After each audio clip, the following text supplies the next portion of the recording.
All right, week 2 of the spreads.ca Straz Strong Foundation promo, where they will be donating 25% of all new deposits of $25 to $2,000 to the Straz Strong Foundation until July 31st.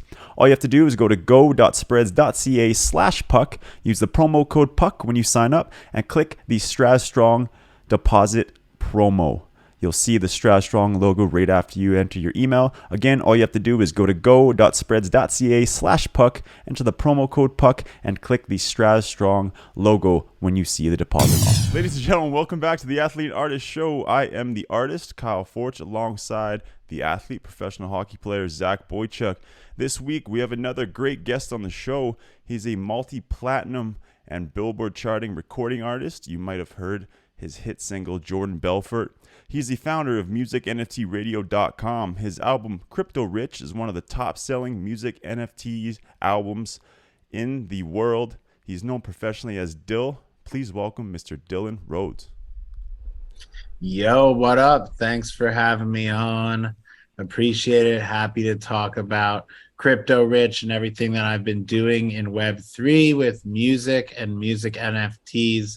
I think it is a super exciting space that is changing the game for music artists. And that's why I've been going all in on music NFTs for almost 2 years now. Yeah, man, you've been killing the game in terms of music in general and now music NFTs for a while now. I mean, well, let's start. Let's rewind a little bit to the beginning, obviously, with your hit single, Jordan Belfort. That was your, I mean, if you will, your breakout song in terms of, putting you on the map in music. And that came out in 2014, correct? Is when you dropped the single? Yeah, so I think this single originally came out in the beginning of 2013, actually, when it was first published on SoundCloud, right? And so that was out for a while. It was basically out there, and it took a few years before it really started blowing up. And so, it basically sat on SoundCloud for a couple years, and it took probably a year and a half to get the first 1 million streams. And this was a song that we had just made on our laptop with a Blue Yeti USB microphone, actually, the original version where it started going off. And so what happened was I had just seen the Wolf of Wall Street movie. And at that time, we went and were recording in my friend's basement basically the next day. And I was like, yo, let's make this song about this guy from the movie. And Wes had showed me this beat that ended up becoming the Jordan Belfort beat. And so that's pretty much how it went. We never really knew that was going to be a song that blew up like it did, but it just blew up organically on SoundCloud. And it was one of the first independent singles to really take off through SoundCloud. And then when the music video came out, it reached a whole new level after that, correct? With those visuals, especially for a party song like that. I mean, you can't get much better than that. You have the yacht, you have the Lambo, you're eating cereal with Ciroc instead of milk. I mean, there are a lot of elements to the song to the video that really, would have captivated that younger audience. Yeah, definitely. So it's actually a crazy story how that happened.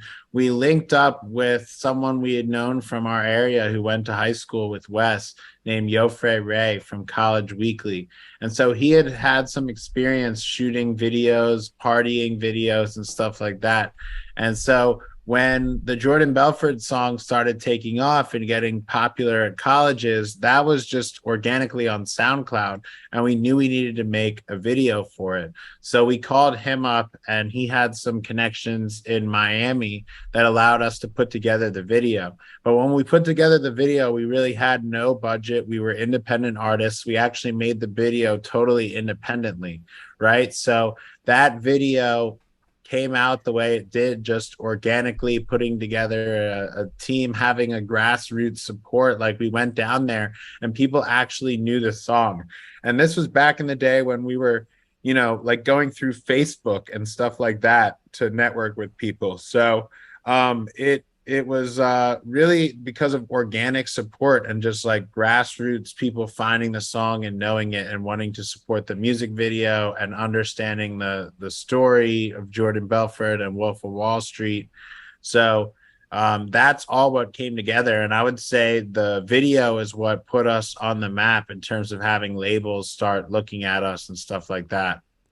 And the video didn't cost a big budget for you either. It was kind of it was similar to, I mean, the Little Dicky video, like Save That Money. Like you didn't have a big six-figure budget for this video to get all this stuff done.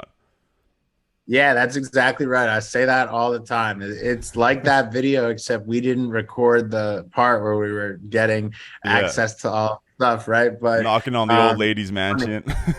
yeah, right. Literally. So it's funny because it's kind of like that, except we didn't, go and record all that part. But it was really because of the support of everyone who loved the song and wanted to see it come to life that really made that happen. So that was incredible.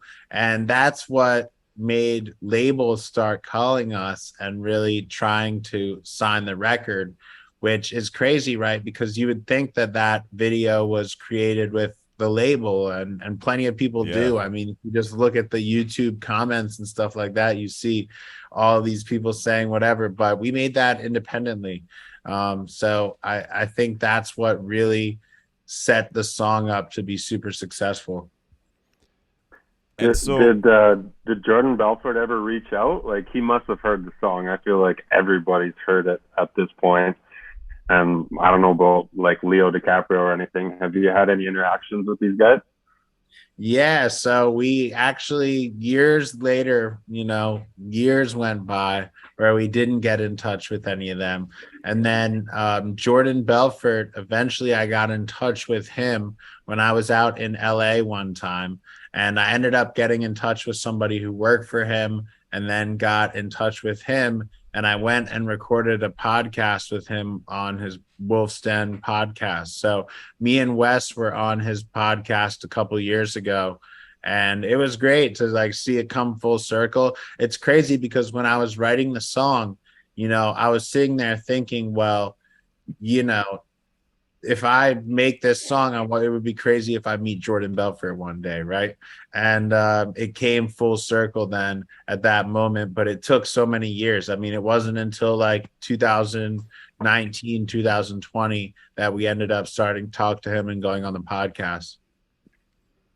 it's crazy, man. I mean, it just shows that how much work and goes into, music or entertainment in general. A lot, your average fan probably looks at the song, thinks it blew up overnight, got big, you did all this stuff around the same time. A lot of people don't see, like you're saying, this song originally came out in 2013, and a couple years build up before it gained some traction on SoundCloud, going into that video, which really, popped things off, especially in the mainstream and the label wise. And then even years after that, you finally get to sit down with Jordan and you talk about the song and business in general, and basically you sit there in front of the guy that you just made this song completely about in terms of the movie and his life. Yeah, Like, definitely.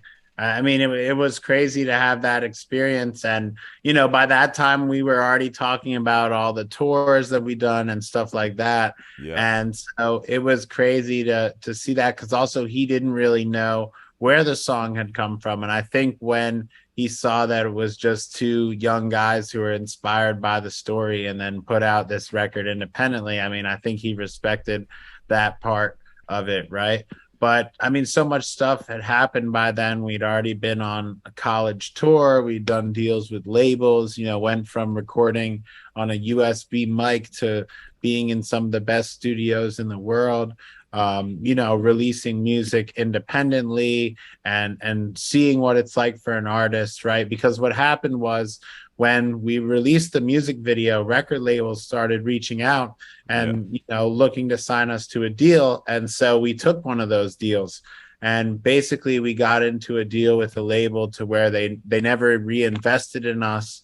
They never really supported us beyond that one record.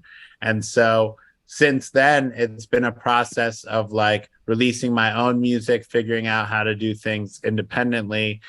Even though we have the Jordan Belfort song, which is obviously a big hit and still, helps to carry me in many ways to this day, still doing shows, getting bookings, and enabling me to create the music that I do now. But at the same time, it's a classic story of like working with the record labels who take all of your ownership and then don't reinvest in you as an artist and don't really give you the platform that they say they will. And so let's talk about that for a second. With the label, you ended up signing with Atlantic. Yeah, that was correct. The label. And I think you've talked about it openly before. The only advance they gave you was what, $50K? Yeah, actually less than that was the advance for Jordan Belfort's song. And then there was a small advance on the next song as well. But it's crazy because if I look back and, see the kind of sales that we were already doing, it would have made a lot more sense for us to just stay independent and hold on to the records and let it keep selling. But we were sold this vision of, giving it a much bigger platform and that they were going to do all kinds of marketing. And I think there was some effort on that front. But knowing what I know now, I think also that the song was already blowing up and it was sort of the algorithm carrying it. And I don't think the label did that much to take the record to where it is now. So, even if it would have been a little bit smaller, it would have made a lot more sense financially and for my career for me to keep the ownership of that record. So I learned early the difficulties of dealing with a label and how predatory the deals can be and screwing over artists, right? So that's a big problem with the music industry. It's like so many other stories you hear. And that's really what brought me into Web3, into everything that I'm doing today. Yeah, and it's, again, looking at people who see things from the outside, it's easy for someone to say, hey, if you were making so much money without the label, why even sign to the label? But you make a good point where these labels are really good at selling you on, the dream and what they can do for you because of their reach. But the people that don't know the industry, it goes back to what you just said is, hey, they're gonna sign you when this song is, at the top of the charts and you're on the top of the world. And then as soon as that starts to fizzle out a little bit, then there goes, all those dreams and promises that they made you. And then now they have ownership of that song for the master, and you're not making those royalties anymore. Yeah, exactly. And, we still make a tiny amount in royalties, but one of the best things for me that I've been saying to explain what I've done in Web3 is that basically in the last year and a half, 2 years, I've sold as much as MusicNFTs as the label paid me in the last almost a decade, right? So wow. I've actually been able to monetize my music independently to more money than I'm making off of a multi-platinum hit single with the label, right? But everyone thinks that most of the funding would come from that song, but realistically, they're paying me not even close to a living wage from that song every year in royalties. While meanwhile, they've made over $2 million from the record, right? So we've only seen a small percentage of that. And that's the problem with the way deals are set up, that artists can get in a situation where the label owns all of their stuff and they're not even reinvesting in the artist. And so pretty quickly after that, is when you got into the music NFT game then, hey? Yeah, I would say not necessarily quickly, because I would say from about 2016 to 2018, I was totally focused on crypto. And I was really looking for the next move, because by 2016 or so, 2017, the touring had slowed down a bit. I was actually back in school finishing my college degree, because I was like halfway through when I started touring. So I went on tour and then I went back to finish. and stopped making music at the same rate I was. And I was really focused on crypto, and I started building a business in crypto called Advantage Blockchain here in Philly. And so that was great. And I learned a lot about crypto. And, that was a time when I was kind of looking for the next move and seeing what I wanted to do. But after a few years in crypto, I just started to realize that what I really wanted to do was go back to music, because that's what I'm passionate about. And as much as there was potential in crypto, I just really wanted to do what made me happy and what I was passionate about. And, ultimately I am an artist, and that's what I want to be focused on. So that's what brought me back to music. And I was looking for a way to reconnect with my audience and to make music that was true to me and something that would be interesting and innovative. And that's where Crypto Rich came from. And so in 2018, I started writing Crypto Rich and released it in 2019. And it was the first album to tell a story about crypto through music. So before that, there were a few singles and other things, songs or, projects that had a little bit of crypto influence. But Crypto Rich was the first album to tell a story about crypto when I released it in 2019. So is that on the Ethereum blockchain? Like, it's just like a regular NFTs, like you go to OpenSea, you can buy the music NFT, or how exactly does it work? Yeah, so when I released Crypto Rich in 2019, there really wasn't music NFTs like you hear about them today. I mean, back then it was a lot more, there wasn't a way to sell your music for crypto. And so I released Crypto Rich just normally distributing it to all platforms. And for a couple years, I was really focused on that. And so 2019 is when Crypto Rich came out. 2021 is when I first minted a music NFT. So I was focused on music videos, promoting the album traditionally, just getting the music out there. And it wasn't until the end of 2020 that I started to see CryptoPunks and some of these other collections coming up, and realizing that music was going to be sold through NFTs, right? And that was going to be the best way to monetize your music on the blockchain. So at first, it wasn't totally obvious that you were going to be able to sell music through NFTs. I mean, you started to see people talking about like rights management and all of like putting royalties on chain and some of these ideas that are still around today. But to me, that's not really what ended up making the most sense. What I think makes the most sense now is music NFTs that are more like purchasing the master, like a vinyl of the music, where you're not getting ownership of the music, you're getting ownership of a collectible related to the music. It might contain the music. It gives some kind of utility and special access features. But it took a while for me to see that path, because it was a little bit easier to see the potential of like connecting some kind of royalties to the NFT or like ownership related. But that is not necessarily where I see all of the value now. And I've actually chosen to stay away from that stuff because of legal concerns and because of the complexity. And so I've built a lot of value around selling the music and access to my ecosystem. So are you in there? Are you talking about similar to like securities tokens, where you'd be selling like a percentage of the song itself, and that whoever buys it gets a royalty off of it? Is that what you're saying you wanted to stay away from? Yeah, that's right. So I've chosen to stay away from that. Gotcha. What I view it more as is a product, right? So when you buy my NFT, you get access to come to my shows. You get access to my merch and discounts on my merch. You get access to metaverse concerts. You get access to MusicNFT radio on Spaces. So when you buy that NFT, it's a usable product, right? That's what you're paying for, is a product that can be used to access various different things that I offer, events that I'm putting on, services that I offer, and just access to my community, being able to join the collectors chats and do the various things that we do on a weekly basis, events wise, right?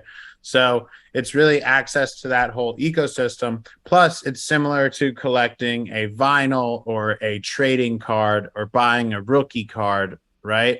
Because what you're doing is you're ultimately investing into my ecosystem, right? Sure. So when you own a rookie card, or you make a bet on a sports game or something like this, that's a different way to connect to the game, potentially even financially, right? If you're a big time collector of some kind of item, whether it's sports memorabilia or other types of collectibles, you're investing into that, right? So it's not just about the utility, it's about being able to invest into the music and own a collectible for the music, just like if you were to buy a vinyl record, right?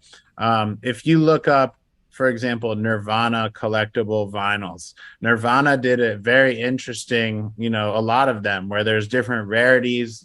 There's one of 1,000, there's one of 100, one of 10,000, whatever the number that were printed are. And you can find out the different numbers for different albums and whether there was some kind of special edition. And so we're really replicating that digitally. And it's not totally new. There's all different types of collectibles. And this is something that's been happening for a long time. But now we can replicate it digitally for music. And so that's what I'm focused on, is creating these collectibles so that people can own pieces of the music. Did you have any troubles or like kind of trial and error in terms of transitioning your fan base over from, mainly streaming platforms to, the crypto side, in terms of the music NFTs? Because, having people go from, just listening to your music on Spotify to actually, having to, get Ethereum, go through the whole process to be able to purchase your music NFTs. Did you have any sort of issue there converting a lot of your fan base?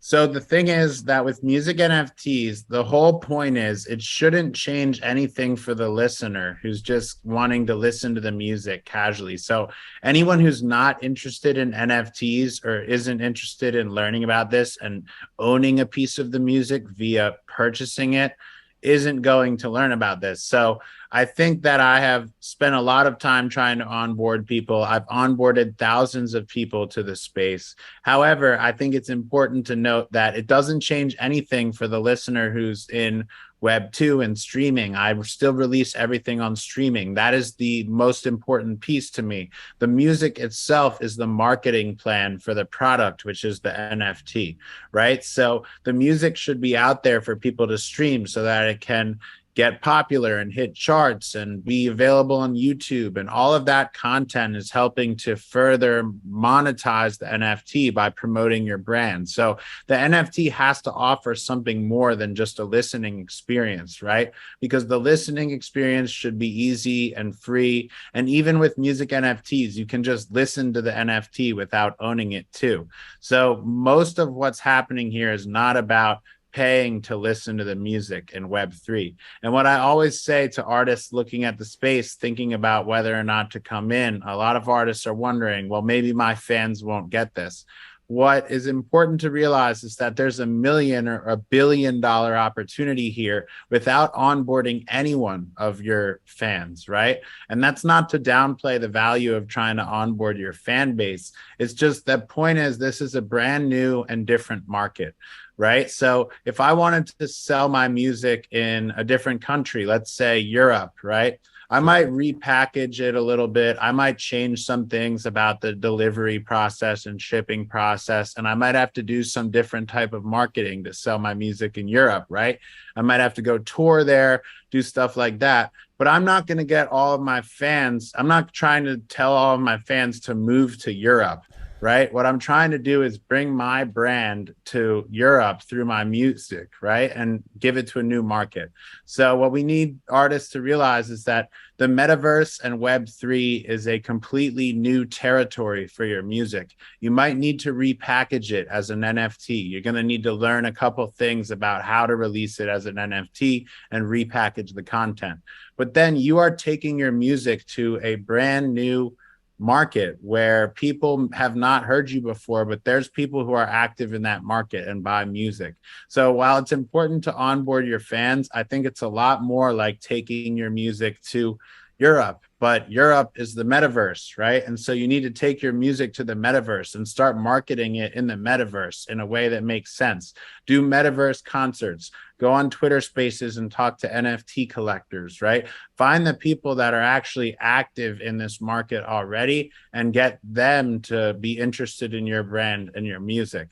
So it's a lot more like that, rather than focusing on onboarding your fan base. The most successful music NFT artists I've seen are getting 90% of their sales from the NFT community and people that already do NFTs, right? Onboarding is just a smaller piece of it. And it's more about taking your brand to the NFT space. If you have a really strong brand that everyone knows, then everybody who wants and has NFTs is going to want to buy in, right? That's what works best. So it's really about taking your brand to the NFT space. You don't have to be a big artist. You can be a small upcoming artist who just pushes really hard on connecting with the NFT people, and you can be very successful doing that. So that's what's cool about NFTs. You don't need 1 million followers. You just need to put in the work within the community to find the people that are actually buying NFTs.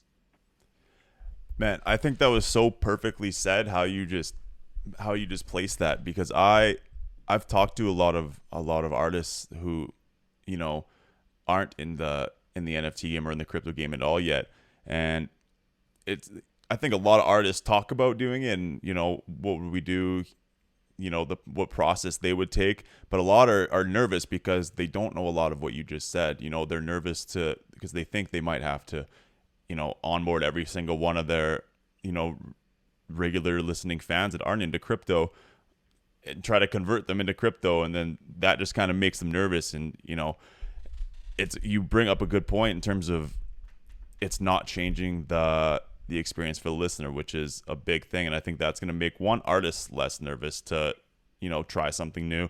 Two, the fans, it's going to make them more comfortable as well, because they're not going to be thinking that you're just trying to onboard them to a completely whole new world the entire time. They can still listen to your music and either learn slowly if they want to, or dive right into the complete other side of things. Yeah, for sure. And, you know, I think this is something that I'm very opinionated about. I think the music should always be available for all the listeners.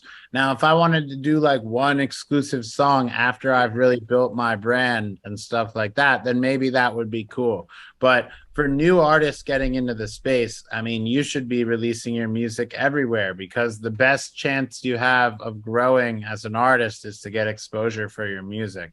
And so to me, that's what it's all about. It's about selling these products to the Web3 community, repackaging your music, adding some cool features and access to you. I mean, it's a new way to sell concert tickets. It's a new way to sell merch. It's a new way to sell the products an artist already wants to sell, but to sell it to a new community. Yeah. And so that's what it's all about. Like, I want all artists to come into the space and realize you should still be putting your music on streaming. You should still be doing all of that. When someone buys the NFT, they're more likely to listen on streaming. They're going to become your top streamer. They're going to comment on your videos. They're going to support you. And that's what's important. I don't want anyone listening to the NFT or, you know, you can download the album if you want, but everybody understands that it's more helpful for the artist to be streaming and to get that music going up the charts. And, you know, people think that it's all about having some kind of royalty collection or, you know, connection to drive that kind of behavior, but it's not. People stream the music that they love. People stream the artists they want to support. And it's not about getting some tiny, you know, impossible to fathom how small the amount of royalty you would get from each stream is when you're doing that, right? Yeah. So rather let the artist keep the funding so that they can add more value to the NFT long term. And that's kind of how I see it going. And let the NFT collector decide when they want to sell, right? That's why my NFTs have created so much value for my community, is because, you know, they give all types of access to me and everything I'm doing. People believe in what I'm doing. I'm able to find people that are buying more NFTs. And if somebody wants to sell, they can go ahead and sell. That's their path to liquidity. So it's not about the connection to any kind of royalties or revenue for me. Perfectly Like said, man. that. And like nowadays, like what's your day look like now? Like you said, you were in crypto so early. Were you into day trading? Like, do you trade other NFTs? It seems like you're always on meetings and busy with your schedule. So, what are you doing other than just music now? Yeah, I'm like totally focused on NFTs, music, helping other projects and other creators in the space. Music NFT radio definitely takes up a lot of my day, just trying to bring on artists and get people excited over there, playing music for the community. I also do a lot of like consulting and advisory with marketing and different NFT projects, but also making music, building out my own NFTs and all those kind of things that I do for my community is really important too. But yeah, that's really what I've been focused on. And lately I've been traveling a lot. Like I mentioned, I was at NFT NYC, I was out in Vegas, I've been booking a lot more shows. So it's certainly getting a lot more busy on my end, but it's great. I mean, all of it ultimately is related to music, and I've tried day trading. I've tried all that type of stuff, but I don't know. I've never been super successful with trading. I'm better off buying and holding, and you know, other than that, it just hasn't been the one for me. So I'm a lot happier focused on music and building and stuff like that. But getting into crypto early is really what allowed me to take this path and end up where I am today and be one of the first artists who was making music about crypto, which I never would have done unless I got in early and started to see the potential. So when I made Crypto Rich, the whole reason I did it is because I wanted to use my platform to show people what I had learned about the future for financial freedom and creative freedom. And so that's what Crypto Rich represents to me, is using my platform to inspire others to, you know, find that financial freedom, to become crypto rich, to learn about crypto and Web3. And so that is why I made the album ultimately. And I think it's resonated with people. And I think it's also just a great connection and follow up for the Jordan Belfort song to make the album called Crypto Rich. So I always had that in mind too. Are you working on any new music right now to follow up Crypto Rich? Yeah, I have a few things. I'm working on a NFT mixtape right now, which is going to be cool. I also released the Crypto Rich Deluxe, which added 10 new songs. So it's a 19 song album now.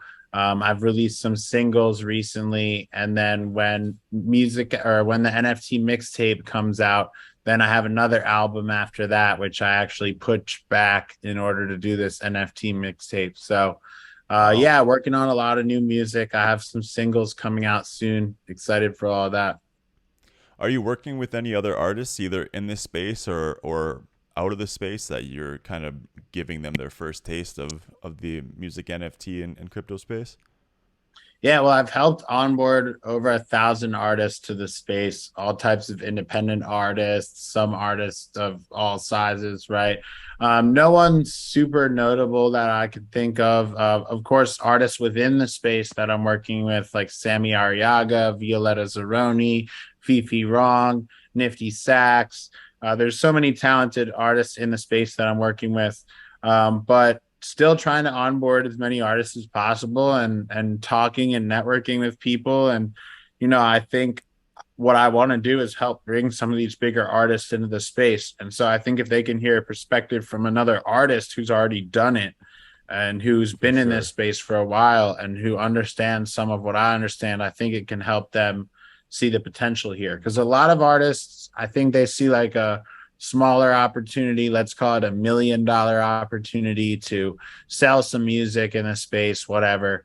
But I see this bigger opportunity that's $1 billion opportunity. I think that NFTs are the tools that will allow an artist to have $1 billion market cap. And so I think once artists really integrate this with their brand and everything that they do and direct connection to them and their shows and concerts and merch, we're going to see some of those bigger brands form out of Web3, where artists can create a lot more value through NFTs and through Web3 and through crypto than they could even in the traditional music industry. Awesome, man. I think a lot of what you're saying today is going to help a lot of artists who are either just getting involved into the space or are, you know, like I said before, nervous to take their first steps. There's a lot of information that they can even learn from everything that you've said in the show today. Zach, do you have anything else for Dill? No, that was great. I mean, I think like me and Kyle were talking about this stuff a couple days ago, and I was trying to wrap my head around it, and the way that you explain it, it just makes so much sense. So you can see why, you know, guys like Snoop Dogg and some of these big artists are really trying to get into the metaverse and get that experience to everybody that, you know, wants more than just music. They want to feel like they have a relationship with you. So the way that you explain it, I think it's been great, and it's been nice chatting with you. Yeah, and it's gonna help a lot of people. Like I said, like my producer out in Nashville, he's always sending me music NFT things on Instagram. He's like, yo, what's this mean?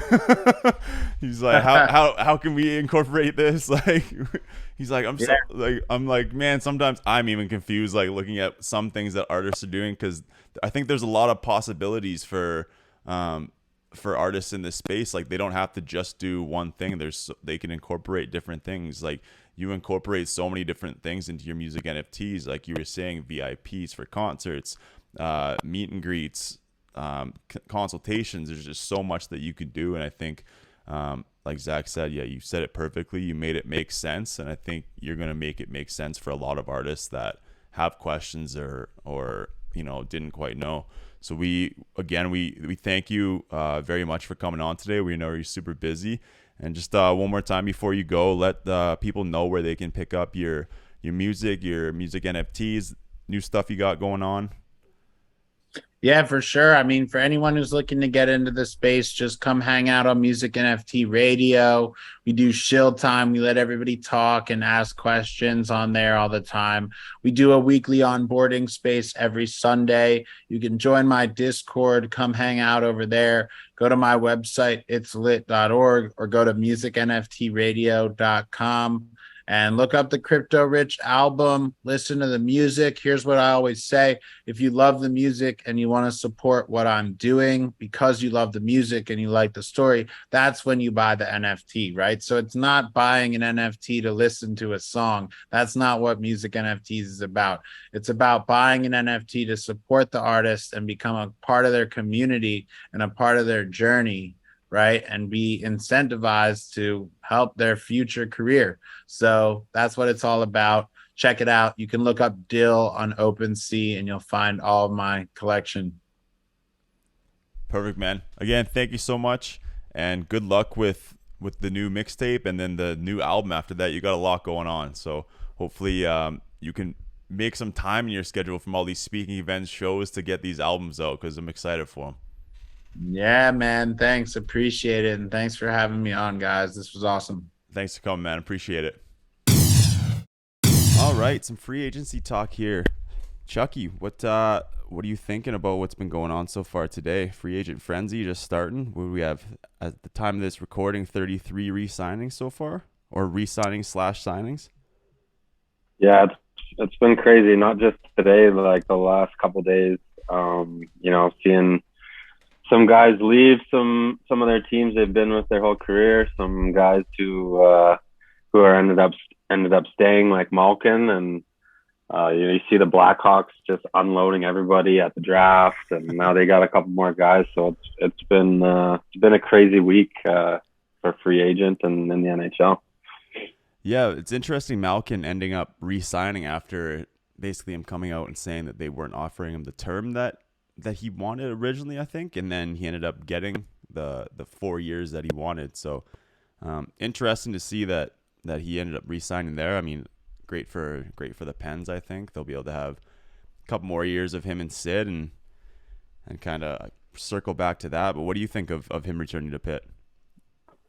Yeah, honestly, I thought he was a goner for sure. I thought like it would have been so weird seeing him in a different jersey. I just feel like he's been there so long, you know, second overall pick, him and Sid and Letang and all these guys.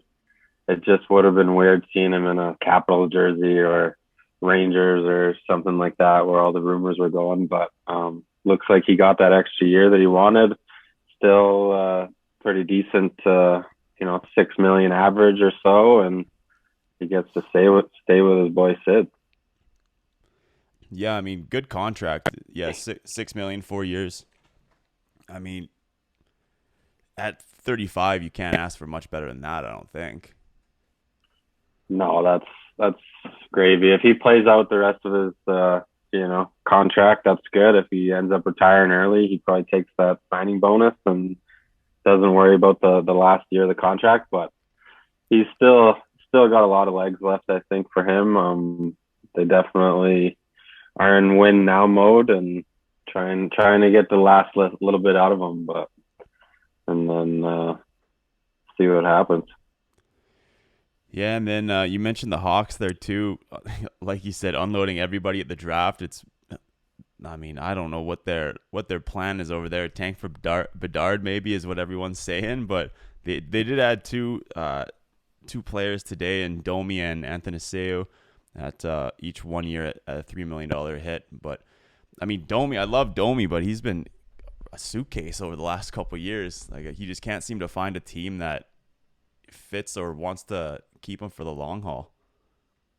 Yeah, he's definitely bounced around a little bit for sure. I mean, smaller guy, seems like a really good guy in the locker room, can kind of play all throughout the lineup. But I wonder if Chicago could be a spot where he gets to play a little bit more, kind of like how he was playing on Montreal. And I don't know if he'll be playing center or wing there, but I'm sure there'll be lots of ice time to go around for him. And my one buddy Lucas Reichel, he's going to be coming up from the A. He's a center or a winger, so it'll be interesting to see if Patty Kane stays. And obviously, Athanasiou has a ton of speed, so yeah, I don't think they have high hopes this year to be a good team, but at least those guys will get some good ice time. Yeah, it'll be interesting to see what happens with Domi for sure.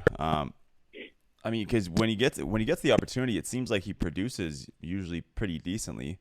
But like you said, smaller guy that likes to play that, you know, on the edge, gritty type of game. You saw him. I mean, in juniors and at the World Juniors, he was able to perform at an elite level, and you know, he's been trying to find a place where he can perform consistently at that level.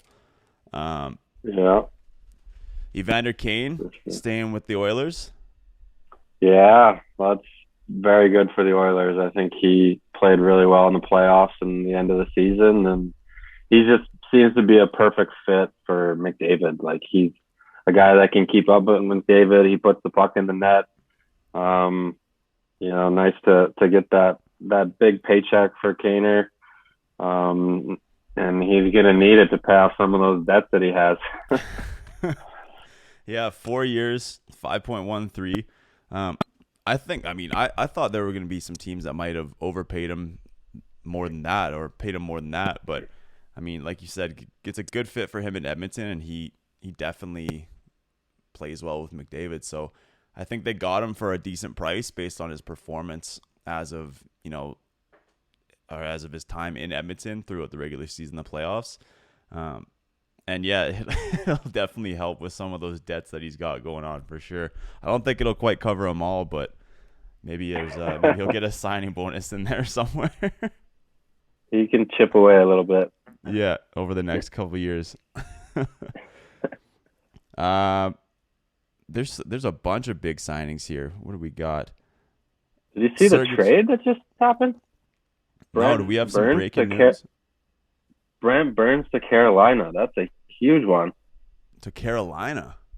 Yeah, and it looks like San Jose's retaining 33% of the contract. Holy so shit. that's a big one for Carolina. They've been looking for a big D to kind of fill in for Dougie Hamilton leaving last year, and to get a guy like that seems pretty good. Dang, for a conditional 23 third-round pick, Steven Lorentz, and I don't know how to pronounce his other name, Ute Makinyemi? Is that how you pronounce that? Yeah, I think that sounds about right. It's quite the package for sure. Yeah, I read earlier that there was potential he was moving, but it's gonna be odd not seeing Brent Burns in a San Jose jersey. No, that's gonna be a really weird one. I mean, so now it's just Carlson left in San Jose. Obviously, that helps San Jose kind of open up some cap space and sign some more guys. But yeah, big pickup for Carolina. What do you think of free agent frenzy day? Say that again. Sorry. I said this free agent frenzy day. We're getting some breaking news as we speak. Yeah, and what do you think of Burnsy going to Canes? Obviously, that was the team that you were drafted by, so you have a sweet spot for them. What do you think that's gonna do for them? Yeah, that'll really bolster their blue line. I think they lost D'Angelo. They couldn't quite pay him. He was a good offensive threat for them this year, and to bring in a guy like that, it kind of gives them a superstar power. Like they feel like that's kind of what they're missing.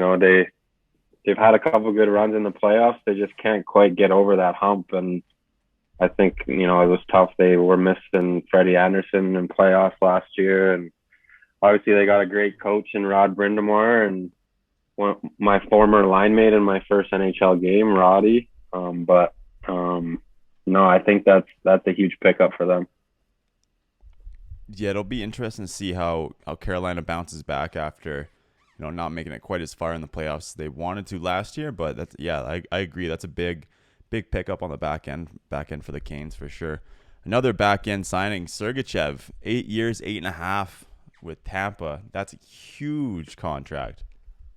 Big money. He's gonna have to fill in for who did they just traded out the captain, right? Or the former Rangers captain, who's they traded. I'm blanking. Who did they trade? Was that just in the last day or so? Yeah, it was like last week. They were trying to open up some cap space. They traded the big defenseman to McDonough. That's right. That was to Nashville. Yeah, that was a big pickup for Nashville. I saw that. That's they have a tough team over there too in Nashville, so that's just gonna add to the physicality and the size that they have over there. They're a feisty team, that's for sure. Oh yeah, big time. Who's your official team? Is it Calgary? Calgary Flames? Yeah. Well, maybe not for much longer. It's a tough one with Gaudreau finally announcing that he's not coming back, eh? I mean, if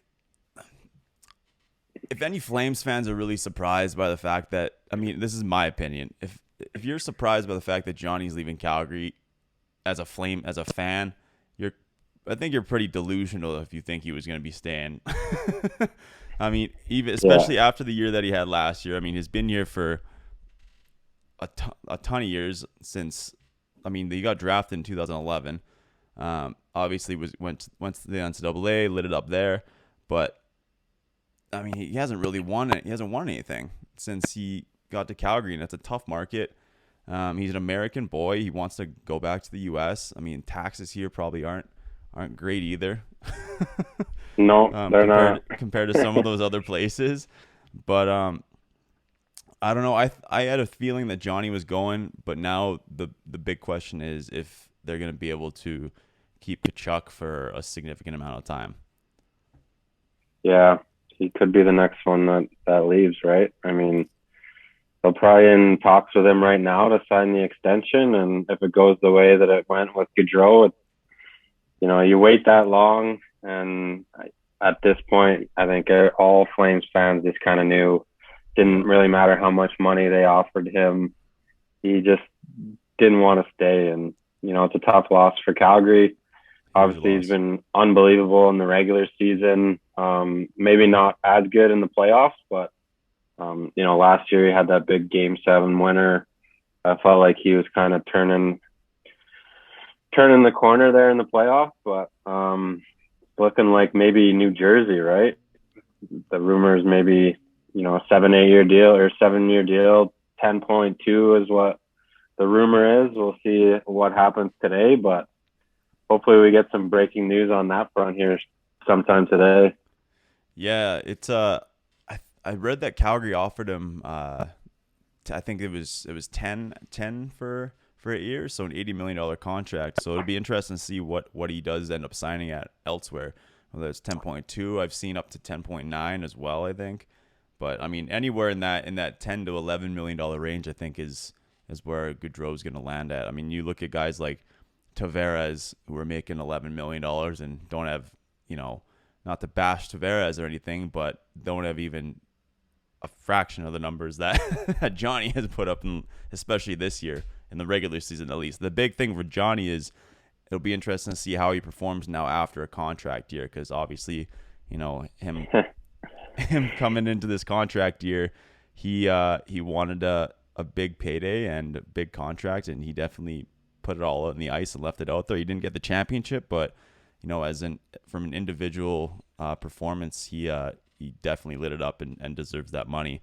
Now it'll just be, like I said, hoping at least for him he can keep that going.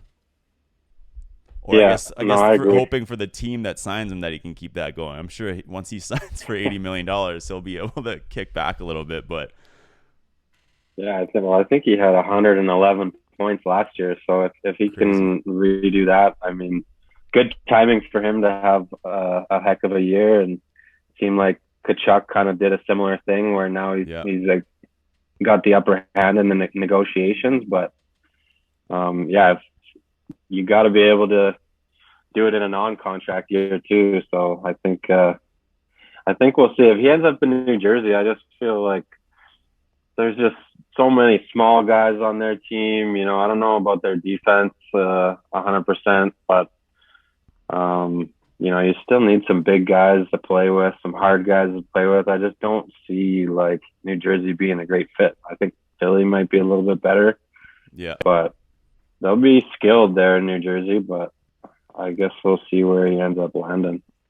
Yeah, I mean, I think he's going to go to Philly. I think for the last few years, that's what I've been hearing, is Philly was a spot. I mean, his best friend's Kevin Hayes, but then, like you just mentioned, last few days, I've been hearing a lot about New Jersey too, going back to his home state. Some more breaking news here, major signing. Darcy Kemper, we were just talking about before we hopped on, that he hadn't signed yet. Just signed 5 years, 5.25 to Washington. Wow. So Washington got their guy. I thought that was the rumor, and obviously Kemper gets paid. It's good for him. Stanley Cup champ. Yep, coming off a cup, going to another former, cup-winning team. Interesting that he'd want to leave Colorado, but obviously he wants that paycheck. So we'll see. We'll see what the Avs are going to end up doing over the next, couple of years here. I think they have some contracts maybe that they're going to have to re-sign. Yeah, it's going to be Nate McKinnon, and could be a cap crunch. I mean, they just got Nichushkin in here for, what was it, 7-8 year deal. Yep, 8 years. Over $6 million, and then they're going to have to re-sign McKinnon. They've already got Landeskog on a pretty good deal. Makar's actually a pretty good looking deal right now, around $9 million. But it'll be McKinnon. He'll have another huge year this year, I'm sure, contract year, and see if he takes the discount, kind of like his boy Sid would. Yeah, that'll be interesting to see what happens with Nate, and if he takes that hometown discount. I feel like he he's on a discount rate now. So do you think he'll take another? Do you think he'll want to take another discount on his deal or what? Yeah, he's on a huge discount right now. I don't know how Sakic was so good with getting him at such a good contract. I think maybe he had a couple of years where had a couple off years, but the last 5 years he's been so good, and he's not making that much. So it's time for him to get paid, but I'm sure he wants to win again too. So it'll kind of be all up to him. Lehkonen re-signs with Colorado, 5 years, $4.5 million. Where are they getting all of this money? I don't know how Joe Sakic is pulling this off. I guess he's the president now, and they brought in a new GM because they didn't want to lose him. But yeah, all the signings that they've made the last couple of days. You got Lehkonen, you got Georgiev, you got Manson. The list goes on. I mean, Nichushkin. They're all making decent amounts of money too. So it's going to be interesting to see how they fit all this in under the cap. Yeah, and like we were talking about, Nate. See, it's going to come down to seeing if Nate will sign that team-friendly deal. Man, a lot of action today. I mean, I don't think I've seen a free agency with this many big guys in a while. I mean, last year I didn't find it too exciting. I mean, we still got Kadri and Gaudreau on the board. Anyone else you're looking forward to seeing, or that you got that you think is going to do well in their new role? Yeah, I think those are the main ones. I mean, everybody wants to know where Gaudreau and Kadri end up, and then kind of the chips will kind of start falling big time after that. But yeah, who knows? It might take a couple of days. It seems like a lot of teams are just re-signing their own players, whether it's through extensions or just bringing them back. But, I mean, Colorado is going to be a wagon again next year. It looks like Tampa's getting better today. Edmonton gets Jack Campbell and Kane. So those are some really good signings, in my opinion. We'll see how Campbell does after going from such a big market in Toronto, and seemed like everybody kind of loved him there, and seems like him depending on the day. Yeah, that's true too. I mean, he had his struggles, but he was also solid and kind of just priced himself out of Toronto. But now Toronto's got Matt Murray as their goalie. See how that goes. Murray went to Toronto, went from Ottawa to Toronto, so that'll be interesting. I mean, speaking of Ottawa too, like Ottawa looks like they could be a decent team next year. I mean, they got Giroux, like you said, they had DeBrincat now, with Brady. I mean, that's going to be a good top two lines. I mean, maybe Johnny goes there. I don't think he will, but I doubt Gaudreau would go over there. But I mean, with what they're pulling off so far, I mean, they could pull another rabbit out of the hat. I never thought I'd see Giroux or DeBrincat go to Ottawa. So, no, for sure. I mean, I think the kids are going to have to take a step. You got that Stutzla there that he can be an absolute superstar in the league, and Kachuk, and they picked up a goalie in Talbot. So we'll see if they can, come close to making the playoffs, or just kind of make that next step, because they could be an exciting team down the road for sure. Definitely. And yeah, like you said, Tampa re-signed Cernak and Chiarelli as well. So I mean, there's a lot Sergachev, yeah, we mentioned Sergachev. I mean, that's another team that is going to have cap issues coming up here. I mean, that's 3 8-year deals that are pretty hefty. You got 8.5, 6.2, and 5.2. I mean, those are some pretty big contracts when you have some coming up here. Yeah, they're pretty lucky. They got Stamkos on a pretty good deal. Kucherov's on a pretty cap-friendly deal, considering, I mean, no state tax. That helps a lot to get those guys under 9 or 10 mil. So it's they obviously had to move McDonough, and they got a great goalie in Vasilevsky, so I'm Yeah. sure they'll be contending again next year. But they've played a lot of hockey the last few years to go to 3 straight cup finals, and it still looks like they're trying to get better. They're signing guys. On some other breaking news, Mark Stahl, he goes to Florida on Yep. 750. Andrei Burakovsky goes to the Kraken. Eric Gustafsson. That's a big one for them too. Wow, Burakovsky to the Kraken. Yeah, that's big money too. We'll see. It looks like he had a good year this year. 80 games, 61 points. So, and he was pretty good in the playoffs. So, yeah, he was. That's a big signing. Yeah, he was huge for the Avs.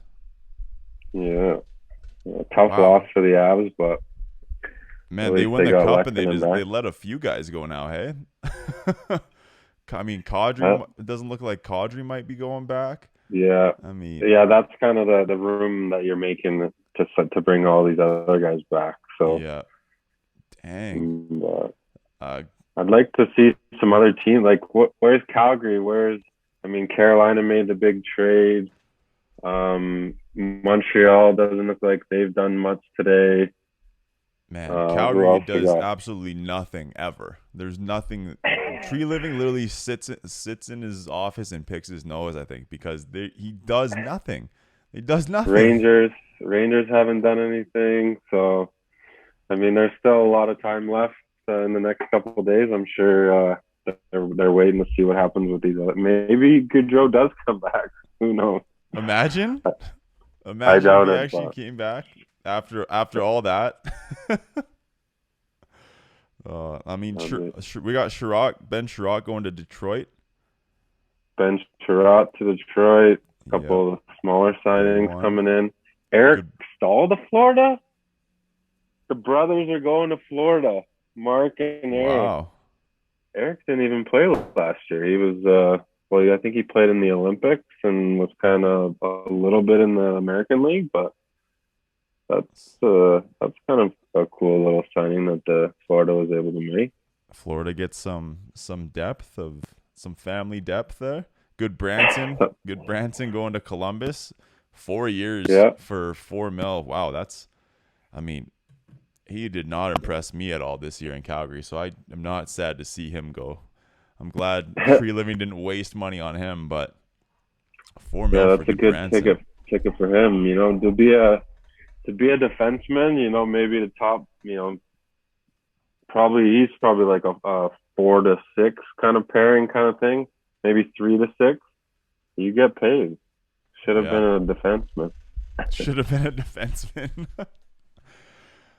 All right. Any other signings you want to talk about today? We still got some more pouring in, but we can update those on. We can talk about those on the next episode if none come in here in the next couple seconds.